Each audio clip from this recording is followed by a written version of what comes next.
Joining us today, we've got Marquette McManus and Ryan Clay from Wilcox Nursery. Marquette joined the Wilcox crew in 2018 after completing an Environmental A.S. with a focus in natural resource conservation. She grew up hiking in the area and has always had a passion for Florida's unique ecosystems.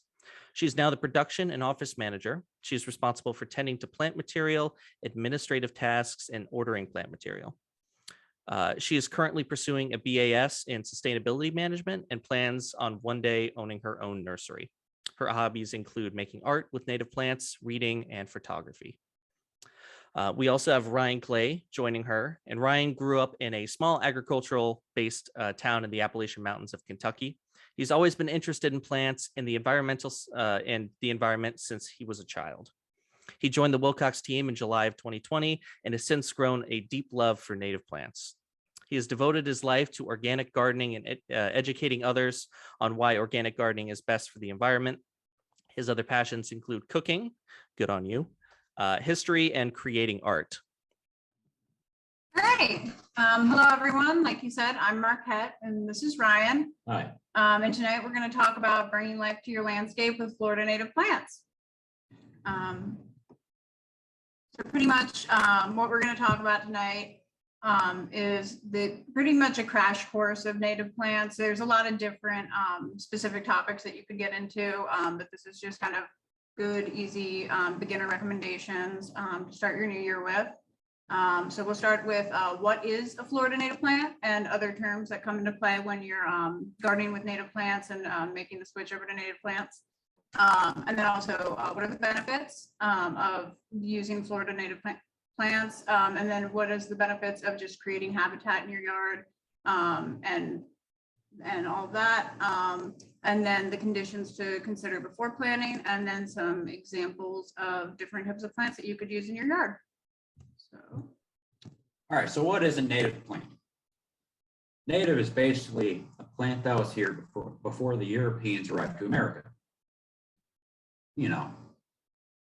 An endemic plant is a plant that occurs only in the region that it is native to. So an endemic plant of Florida only occurs in Florida. A naturalized plant is a non-native plant which survives and reproduces successfully in the introduced environment. So naturalized plants are not invasive plants.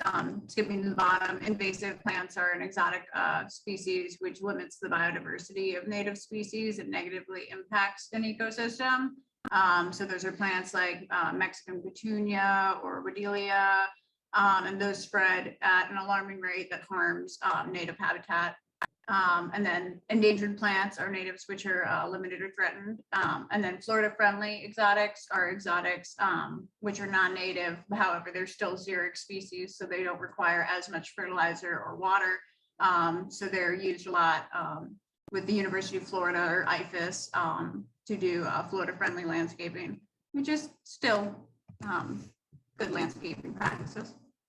All right.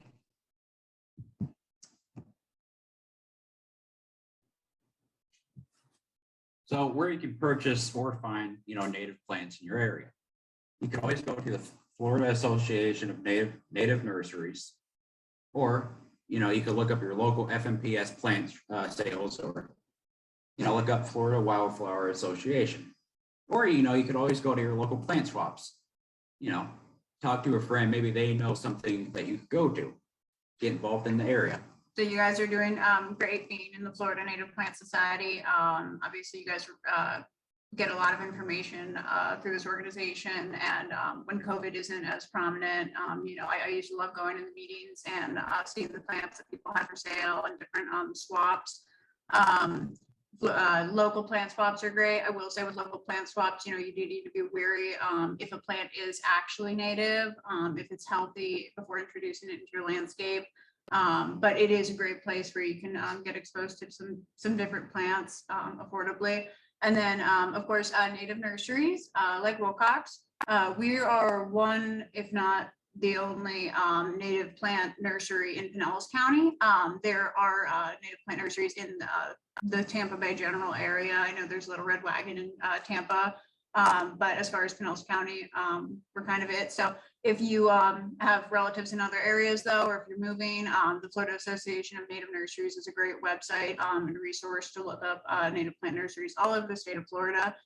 There's some really great ones out there. So that's a great tool, especially if you're looking for a plant that we might not have. That's a really great resource we refer people to. So pretty much what are the benefits of Florida native plants? You know, you guys joined the Native Plant Society, so I'm sure you know some of this, but pretty much Florida native plants require less overall maintenance because they're native. They require less fertilizers, which is really important to the waterways, helping with red tide, and they require less pest control.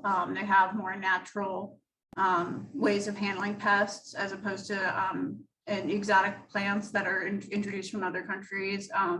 That they just require less pest control. A big thing is that they help with having less turf grass. Sod is the single largest and highest maintenance input crop in the country. I think it's the second most water hungry crop. So it's a huge industry, and it really doesn't do anything for nature in your yard. You know, it's a very traditional outlook to have a turf lawn, but there's a lot of opportunity to put life into your yard where a lot of people use sod. And of course, sod is high in the fertilizer and the pest control. So it's really helpful to have less turf grass. And less water usage. Personally, you know, I like more drought tolerant plants than anything. You know, you go home every day, come home from work, you want to see something nice and not always want to be out there clipping plants here and there. Plus, you know, if you don't have access to a hose nearby, it's nice.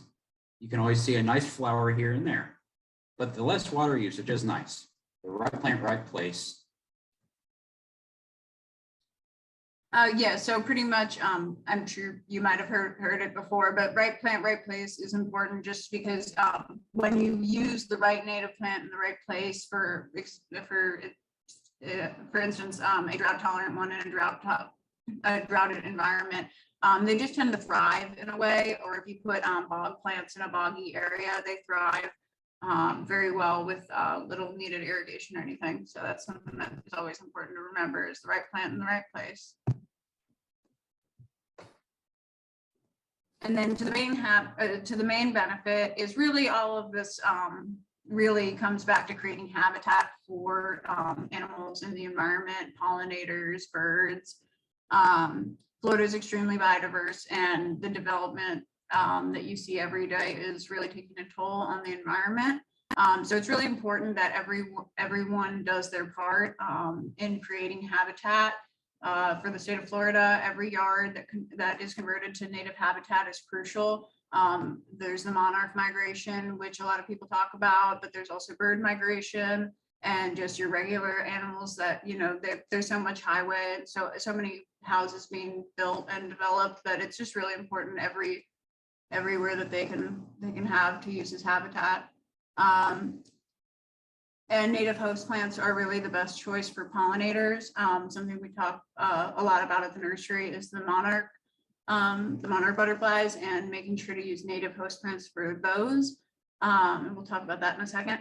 But it's really also a big part of saving the bees. You know, people talk a lot about saving the bees, but saving the bees really is using native pollen and native plants. For not just the honeybees, but also the little native bees, leaf cutters and little sweat bees. They need, they like native pollen, and they need these natural landscapes that aren't very overly maintained, that leave dead leaves and places for them to live. So that's a big part of it. And then also creating a habitat is a beautiful interactive experience that, you know, a lawn is wonderful to, you know, run around on, but it's also wonderful to have a yard where your kids can grow up in nature, even if you live in Pinellas County, and you can interact and watch things grow and see different insects and different birds, and just enjoy your yard as more than just a blank space, as a canvas of beautiful things happening. So it's really a wonderful thing to add to your life, as you all, you know, you're in the Native Plant Society, so you know it's a great hobby and a great thing to just have passion about. So it's really wonderful. You want to talk about native milkweed? You know more about milkweed than I do personally. So pretty much, so the native milkweed thing is that the monarch butterfly makes a migration once a year down to Mexico to reproduce, and then go back up to North America and Canada, and they have to make this huge migration. So it's really important not only to help the monarch make it down to Mexico to plant native milkweed in whatever region you're in. You know, if you weren't in Florida, it would still apply to that state.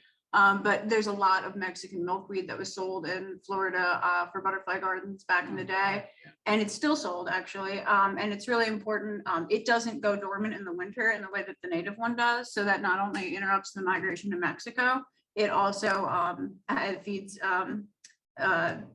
different viruses and things. So there's issues with that, but it's important to plant native milkweed so that the monarchs get the signal to go to Mexico. If you do still have Mexican milkweed, it's important to cut it back. But it's just native milkweed's the best for monarchs and so on. So here are 3 native milkweeds. There's, I can't remember the number, but something like 20 in Florida. But this is 3 of them that are sold at native nurseries and do relatively well in your yard. So this is something that we don't have right now because it's January, but probably around March or April, we'll start having it again. And they love it. And yeah, so it's important to feed the monarchs, but it's important to know what you're feeding them and how it aids to their life cycles. Another important topic is that, you know, you need to understand your hardiness zone and what a hardiness zone the native plant that you're purchasing would prefer. Some of them have wide hardiness zones. Some of them only grow in specific environments, but can take a wide variety of hardiness zones. So in Pinellas County, I believe Safety Harbor, or north of Safety Harbor is 9B, and then south of Safety Harbor is 10B. Yeah, it's 10B. Yeah, so just knowing what zone you're in, those are pretty similar. So unless you're using a certain plant, it usually doesn't come into play, but it is something that's really smart to consider. Things to consider when starting a native landscape. You got to look at the blank canvas. You know, think of like if you was painting a picture, but with plants. You start with dirt or sand and think, what would look the prettiest there and what would look the best here? So, and you know, you always got to add a foundation, such as good soil quality. You know, whether you're, you know, you just have rock and sand, you go for more drought tolerant plants, or you have very rich soil, you know, very black and dense soil. So that's always important. But what's really important is choosing the right plants for the right place. And in my total opinion, you should really get what speaks to you. I know that might sound weird to some people, but it's like I always say to people, and they always come back happy. Get the plant that speaks to you, and you're going to have a good experience. We'll walk you through the way, and we'll honestly let you know if it's not good in that spot, and if it is. But like I said, always think about when doing a landscape, think of it as a blank canvas, and that the possibilities are endless. So yeah. So yeah, that's very important to consider in your yard. Another thing to consider in your yard is what the original ecosystem was. That's something that one of our coworkers, Hillary, would always mention, is that, you know, she lived in a pine cottonwoods, and she, you know, would recreate that in her yard, and she saw really great results from that. What are the current soil conditions? It is really a nice idea to get a soil test before planting in your yard. Knowing the pH for plants is also really helpful when choosing specific plants, trying to figure out what's going right and wrong with them. So getting a pH test is important, and it's really important to get a pH test before doing any sort of large amendment. So that's something I really recommend. And then, like Ryan said, choose the plant that speaks to you, the right place. And yeah, I mean, I think it is worthwhile to say that trying different plants and trying them in kind of variable locations while still following the right plant, right place, but kind of pushing it and seeing what works, because sometimes they'll really surprise you. Yeah. Oh, that was the printer. Okay. Okay, so we're just going to jump into plants for your yard, starting with ground covers. There are, I'm going to say this with all of these sections, there are a lot of native plants, more than we could fit into this presentation.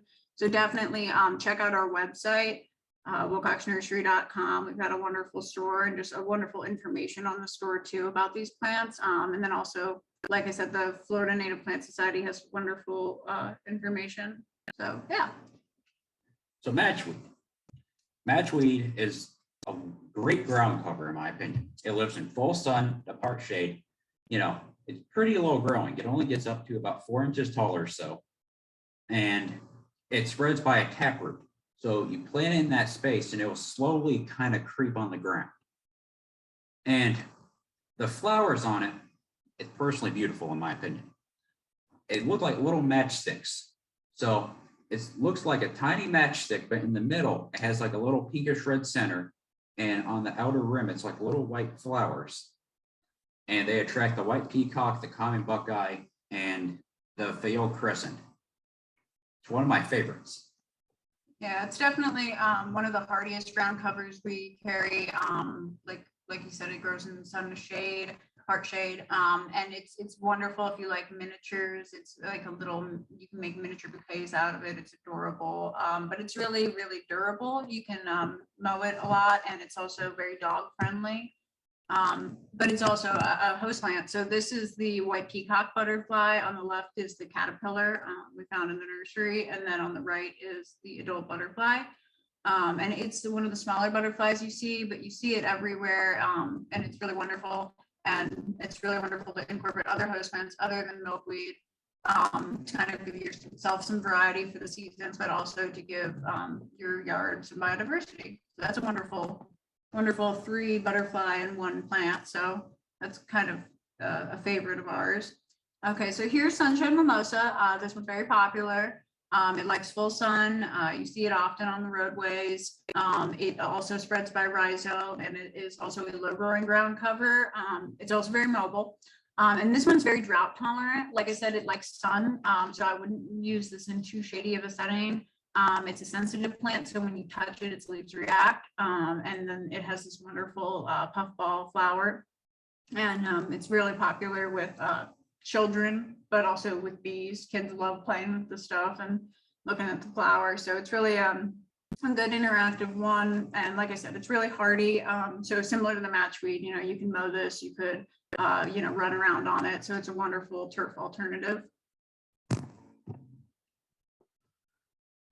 Hammock twin flower. That's another good one. It's a great ground cover. People actually use it as a lawn replacement, you know, on more than one occasion. Probably, honestly, about 4 times a week. People come in here and tell me that they ripped out all their sod and grass and replaced it with hammock twin flower. And it's been great. You know, it's much more, lower maintenance, and they love the little flowers on it. They're honestly about the size of your pinky nail. They're a light purple. And they attract the common buckeye butterfly. And they do spread by, the roots, obviously. But the suitable zones for it is best 10, 10B and 8A. It likes to bloom in the shade the most. It doesn't do very good in full sun, but it does best in shade. Yeah, so that's my favorite thing about it is that it's a shade-loving ground cover. It's kind of hard to find a flowering shade-loving ground cover, and it's also a host plant, so it's great for a shade butterfly garden. It is also very good for mowing too. If you need to mow it, it doesn't hurt at all. Just run the mower over it on the highest setting. Yeah, so it's wonderful. And it's also wonderful in potted arrangements, and but it can, hanging baskets. It also it can take sun. It just needs more moisture, so it can be wonderful part shade plant if you don't know what to put there. And these photos are of a common buckeye butterfly, and that's a host plant for it, as was the matchweed. So beautiful, wonderful butterfly. Alrighty, so Doon Sunflower is a very popular one as well. This is a taller ground cover, so instead of being low growing and walkable, it's more of a taller kind of mounding ground cover. And this plant can spread really aggressively. So one plant from the nursery can cover 6 feet. It needs full sun. And it's a beach plant. And it's drought tolerant and salt tolerant. And it's a wonderful, very valued nectar source by pollinators.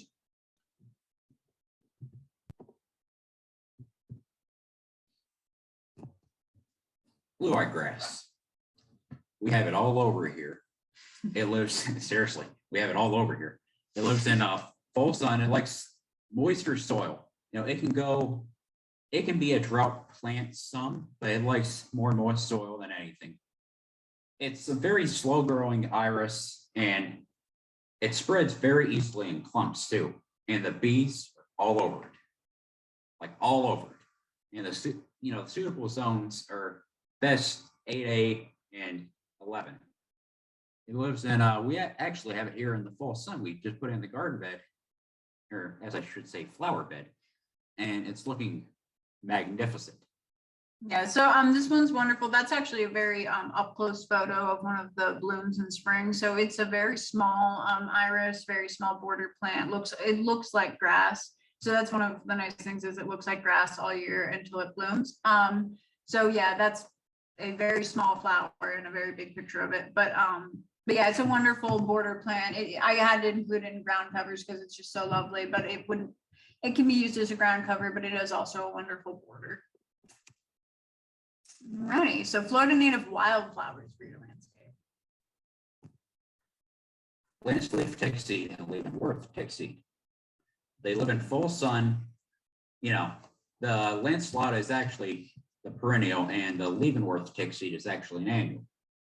And they reseed, not heavily, but they reseed very steadily.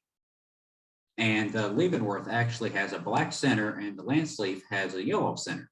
So the lance leaf is just like a straight, soft yellow flower, but the Leavenworth is a very dense and heavy black center.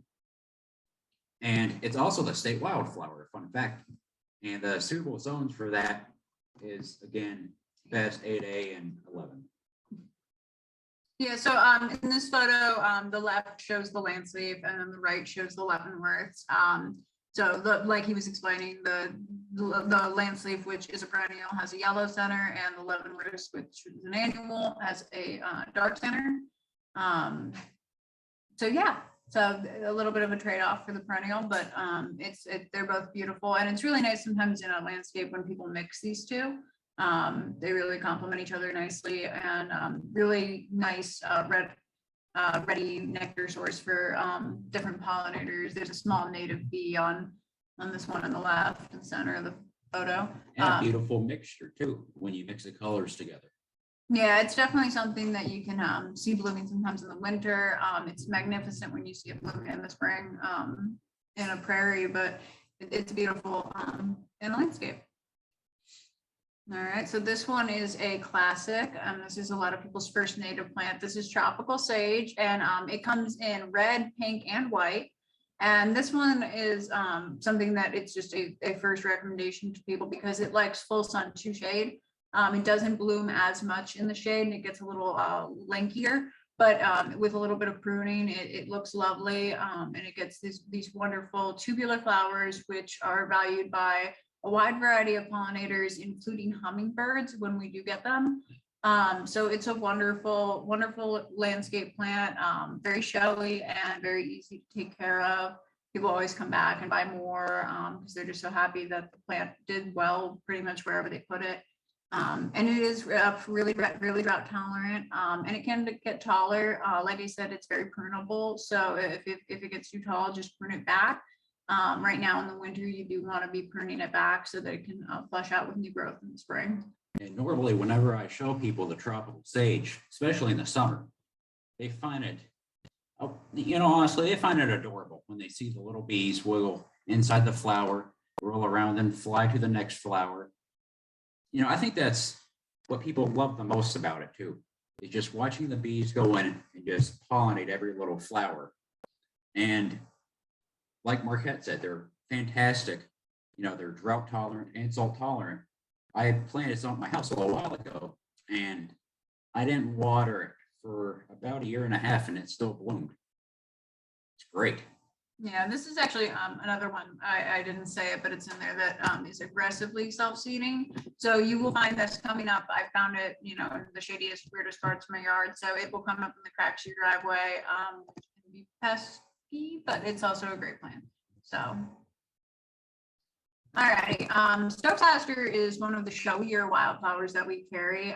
Stokes aster likes full sun to part shade. It is not drought tolerant. It does like a little bit more moisture, but it gets a pretty nice kind of like cut flower bloom, large landing pad for the butterflies. As you can see, the Gulf Fritillaria on the left is enjoying the Stokes aster. But yeah, it's wonderful. It grows in the Apalachicola State Forest, and it's just an absolutely beautiful landscape plant. And so, yeah, they do really well. They just like a little bit of moisture, but they're very beautiful kind of specimen plant for the garden. Wild petunia. It loves full sun to full shade. It's a moderately good ground cover. You know, it can act as its own ground cover. It is self-seeding quite easy, and it's a great nectar source for a wide variety of pollinators. I see bees here all the time on them.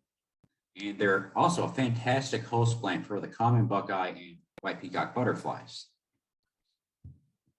Yeah, the wild petunia is a wonderful, versatile one. Like I said, shade pollinator gardens are not always easy. And that's a wonderful, underrated host plant for shade gardens. So definitely, we get a lot of people talking about Mexican petunia at our job, and that is our native petunia. So an alternative to an invasive. All right, so this is starry rosin flower, and this is very common as well. This is a taller wildflower. It gets 2 to 5 feet, and it is a short-lived perennial. It gets a long taproot, so it's nice to plant alongside grasses and other plants. It's kind of drought tolerant due to that. It likes full sun to part shade. It's very deer resistant, as it is in the sunflower family, and it's got a very scratchy leaf to it. So that just naturally deters deer. So I know some people have issues with that. But it's a huge flower, very big, and pollinators love it. Bees definitely pollinate it often, but I believe bigger pollinators do as well. And the seeds are really good for birds. So this is one that if you can leave the dead heads and not let it drive you crazy, it's really good to not prune it and leave the seed heads there for the wildlife. But yeah, this is wonderful. And it's just, a lot of people come in wanting sunflowers at our nursery, so it's nice to be able to offer them an alternative and something that does bloom so profusely and clumps look nice as a taller wildflower. Dotted horseman. Again, a wonderful native, full sun. You know, it can also live in part shade. And it gets up to about 5 feet tall max. And the widest I ever saw it get was only about 2.5, 3 feet wide, around there. The flowers are honestly probably the most beautiful native flower, in my opinion. You can use the leaves as a substitute to Italian oregano and thyme. And, you know, they are a great edible plant. Yeah, so this one, really, really gorgeous, wonderful subshrub, and really wonderful native edible, makes wonderful teas, and great plant. So this is Blazing Star. This plant this is the spicata species, and it gets 3 to 6 feet. It gets a flower spike in the fall, and it's a short-lived perennial. It's really good for tight spaces because it is just a flower spike. So it's just a grassy base, and then it grows a 3 to 6 foot spike. It grows usually in the grass, the scrub areas next to grasses that help hold it up, palmettos and grasses. So this, it grows vertically, so it's really good for tight spaces, blooms in the fall. And it's really attractive to a wide number of pollinators. I know when I go hiking, I see a lot of swallowtails on it. So it's just a really gorgeous, unique flower, similar to a goldenrod, really adds a lot to a landscape. Another texture, a taller one, really tall. So we get a lot of people that are like, what is that? And it's a really unique plant. Blazing Star is a wonderful fall species. Florida green ice. It lives in full sun. You know, it's a short-lived perennial that only gets up to about 1 foot sometimes 2 feet tall. It's drought tolerant due to the taproot. And the flowers actually smell like Swiss Miss chocolate, the hot chocolate. And it's a great nectar source for a wide variety of pollinators. I personally see bees on it almost all the time here. It's also common statewide. You see it really all over the state of Florida.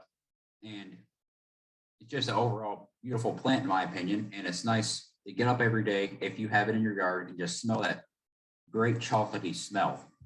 Yeah, it's wonderful, and it's also endemic to Florida. So see it here and nowhere else. Alrighty, so some vines for your landscape. That's another wonderful thing to add to the landscape to just give it that whimsical effect. First off, Maypop passion vine. Maypop passion vine is a wonderful host plant. That's the first thing I'll say about it. Is it's a host plant to the zebra longwing and the Gulf fritillary butterflies. And they will eat it down to the ground if you're not careful. So they definitely have they prune themselves. They like sun to part shade. They grow on the ground naturally. So they definitely are a great host plant. And yeah.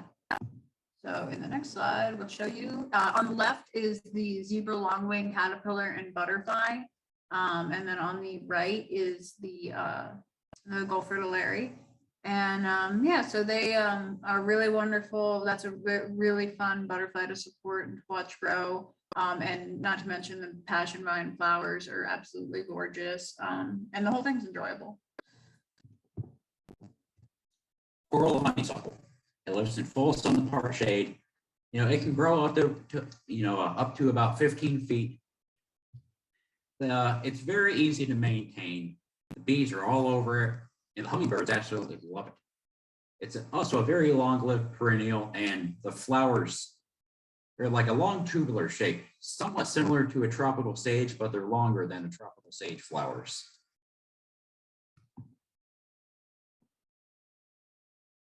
Alrighty, so this is Ocean Blue Morning Glory. So it likes full sun. It spreads really aggressively because it is a morning glory. So this is one I would be careful with. We definitely have to prune ours at the nursery a lot. It blooms late spring through fall, and it does have these gorgeous large fluorescent blooms. So it is really a beautiful one when it does bloom. The flowers are a wonderful nectar source, and they're specifically valued by skipper butterflies, which are smaller butterflies that you see often. So it is a really gorgeous vine, grows easily if you're having trouble growing a vine, but it is really aggressive, so to be careful. It's very beautiful though. I guess that's all we have for vines. So Florida native shrubs, which is good because I think we're starting to get on time. Alrighty, so firebush is a fan favorite of native plant lovers. It likes full sun to part shade. It can get 8 to 12 feet tall. It is a large evergreen perennial bush, and its nectar is valued by all pollinators. It is another tubular flower, so it does attract hummingbirds. And for some reason, it is a favorite of the zebra longwing butterflies. You see them all over them, but they're wonderful prunable shrubs for your landscape. The berries are actually edible to humans, but they're not very palatable. But the berries are consumed by birds. So it's a wonderful, like, multifaceted native plant where birds and pollinators alike can just kind of love it. And it's beautiful. It's got tons of red in it, so it really adds a contrast to your landscape. And also native cardinals love the firebush berries. Just so you know. Specifically cardinals. That's good because I have a Bahama cassia. It lives in full sun. It gets up to about 2 to 4 feet tall. It's very drought tolerant. The leaves on it are more of like a knife shape, in my opinion, but it's also a great host plant for a variety of different sulfurs. And on the right is privet cassia, which is the larger. So there's Bahama cassia, which likes full sun, and then there's privet cassia, which likes full sun to part shade. Privet gets taller, but it's also drought tolerant. It's nice that it can take that part shade for shadier gardens. It's also a host plant for the sulfurs, and it grows in a lot of zones. So two really wonderful shrubs. I definitely would recommend at least incorporating one into your landscape. Very easy to grow, very wonderful plant, and very beautiful butterfly that comes with. And there's different types of sulfurs, so I'm not very good with my types of sulfurs, but they come in varieties of different forms, so they're very enjoyable to watch evolve in your landscape. So the Simpson Stopper is probably always gets #1 plant for most people because it is just so versatile. It likes sun to part shade.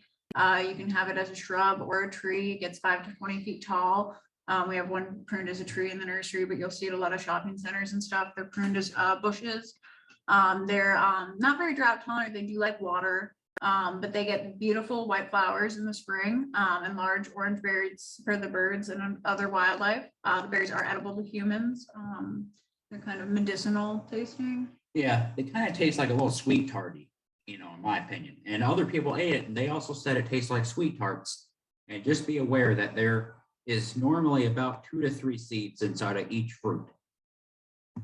Good to know. Yeah, I think they kind of taste like a banana medicine flavor, personally. But mockingbirds disagree. They love them. So that's a photo of a mockingbird at the nursery, which I have to say about like 4 berries. So you'll see a variety of different types of birds when they're bearing, and when they're flowering, you will see more variety of pollinators on something than I've seen on any other shrub. There's just such a party of pollinators on Simpson Stoppers, and they smell wonderful too. And shiny coffee.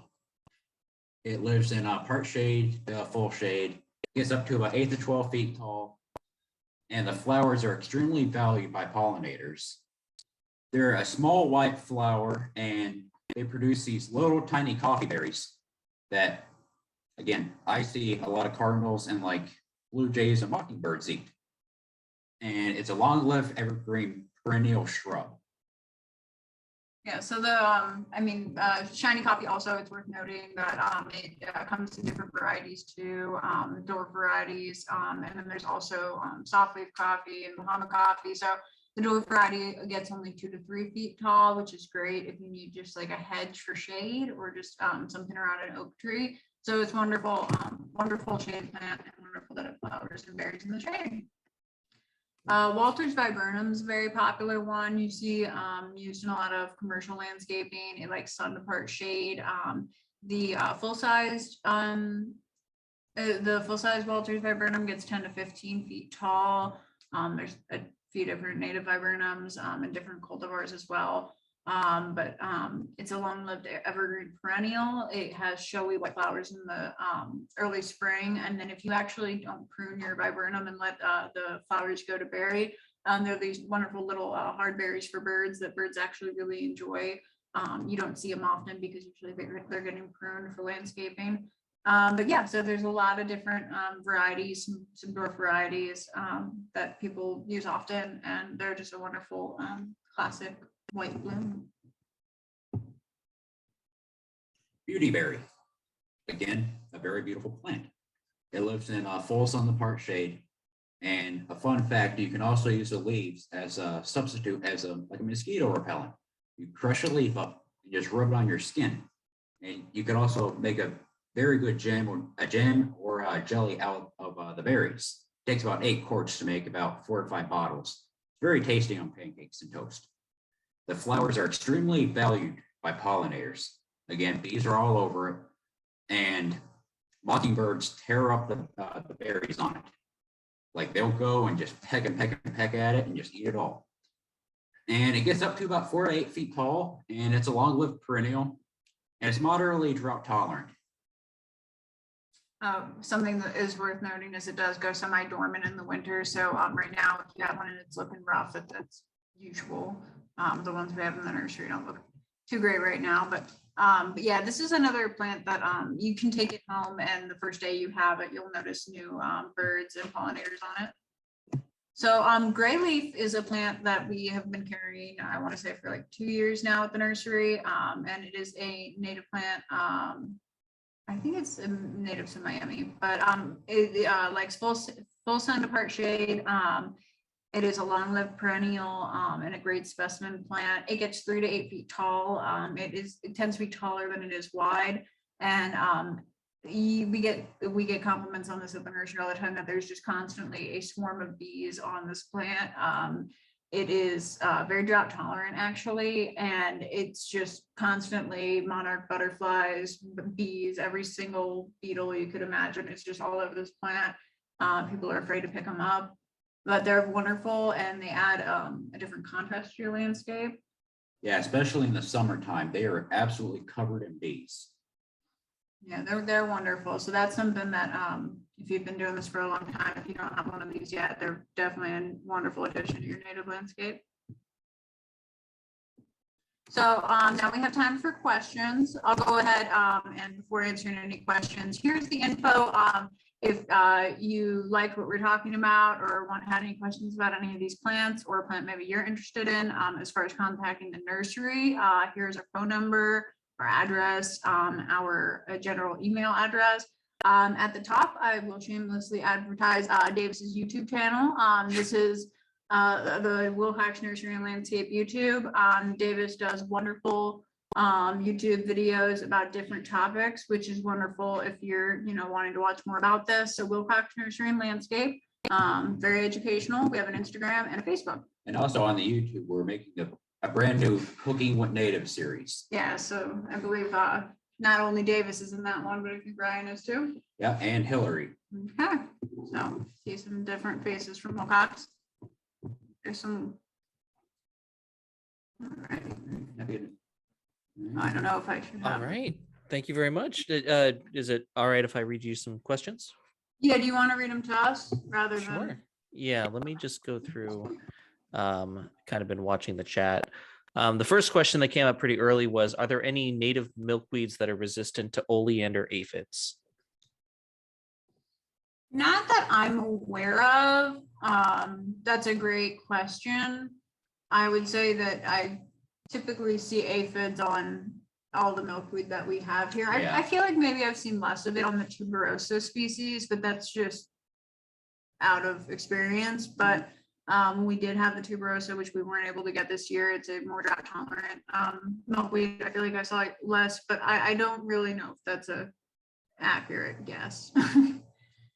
But you can always try and gently wipe off aphids, with a wet paper towel and just try and really avoid anything else on there and just try and get the aphids. But no, I don't think that's an issue that's not going away. Okay, let's see. We had a couple that Joe had answered throughout the chat where you can get your soil tested, and also the other species of twin flower that we carry. I'll skip my question for now because I want to get to everyone else's. Should coral honeysuckle be severely pruned in the winter if it's woody? I believe so. Yeah, I was gonna say, in my opinion, yeah, it should. Yeah, I believe so. It blooms in the warmer season. So if it's really woody and you see that the plant has opportunity for new growth, I would prune it back to an area where it can hopefully regenerate growth. Yeah, definitely. Okay, and I guess I can throw my question in there. What other native edibles would you guys recommend? Spiderwort you can also eat in the springtime when it just starts to push out that new blossom.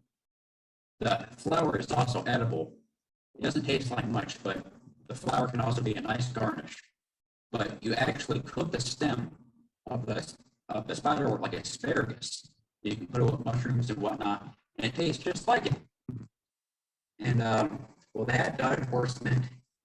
Meadow garlic is also a very nice edible. The green part on it kind of tastes like chives, and the little bulb in the bottom you use. What would you say that tastes like? Is a very strong garlic. The bowl, I'd call that more of a almost an onion. Yeah, almost like an onion. Because Yeah, I've used that in cooking, and you only want to use a couple of those. But yeah, I love the shrub blueberry. I don't know what you were gonna. Yeah, the shrub blueberry is nice too, and Florida betony. Florida betony is kind of like an aggressive spreader, but it gives off these tubular roots. And I forgot the exact time of year you dig them out, but you put it in like a sugary syrup, you know, you can it and you take it out and you eat it every now and then. It's like a nice crunch. It's a little native dessert. Yeah, it's a nice thing for canning. That's what all the It's natives- really good on salad.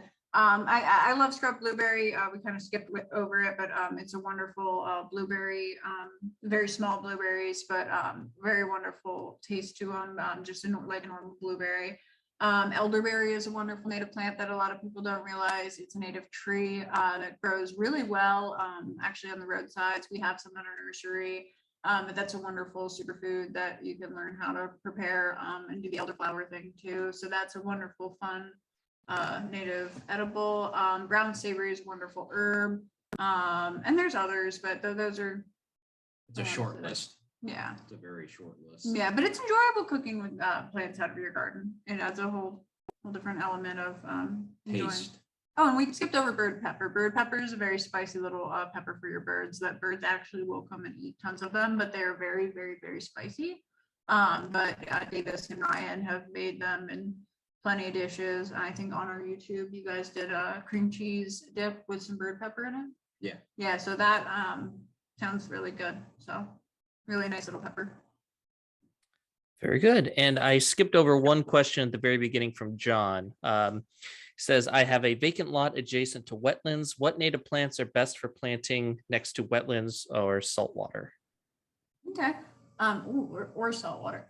Okay. If it was a wetland and it wasn't a saltwater wetland, I would definitely recommend ferns, buttonbush, different aquatic species that can kind of help with water buildup. If it's near a salt wetland, I think, I mean, we sell sand cordgrass and things like that. If it's a kind of beach environment,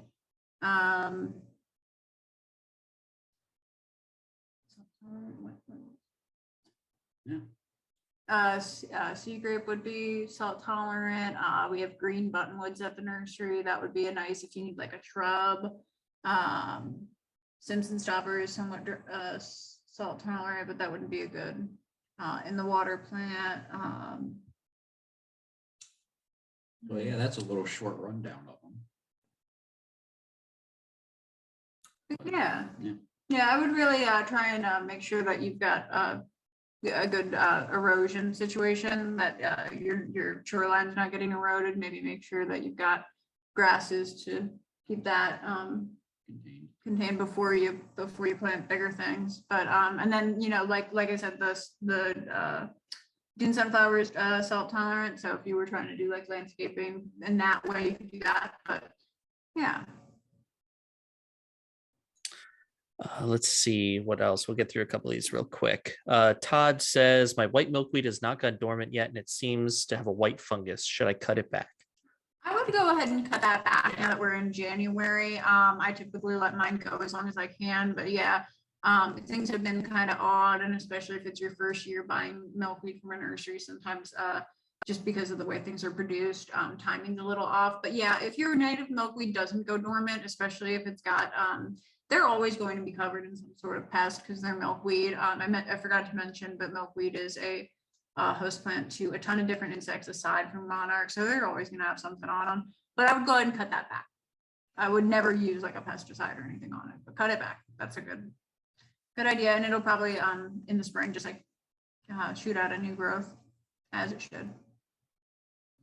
Okay, and we'll call these the last two questions. One, can Doon Sunflower be mowed like Twin Flower to keep it neater looking?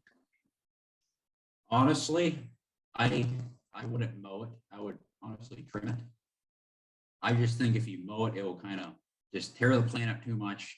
Just go out there like hand clippers or like I wouldn't say pruners. Pruners. Yeah, go out there with pruners and just take your time with it and just cut it back. Yeah, I think that the most mechanical thing I would do to it is a weed whacker type situation. I wouldn't take a mower to it. Also, because it can get really woody. Yeah. But yeah, you can remove a large amount of that plant and it'll come back. Okay, and last question, recommendations for a native tree / shrub that blooms almost year round. Well, a shrub would be firebush. Firebush blooms almost year round. The grayleaf is really great at Yeah. blooming almost year round too. Simpson Stopper is good for a lot of the warm months, but it definitely doesn't bloom year round. As far as a tree, I'm trying to think of a large genuine tree. Yeah, a lot of the native larger trees are definitely going to be a seasonal bloom time thing, and some of them being very short seasons, like the Chickasaw flatwoods plum, which is a beautiful bloomer, but a short one. But yeah, firebush, grayleaf, the viburnums bloom a lot in the spring and summer. Shiny coffee can also surprise you sometimes with how often it's blooming. That's kind of the best bloomers. But yeah, like I said, the flatwoods plum is a great bloomer. That's also a great native edible. Yeah, I would recommend. Okay.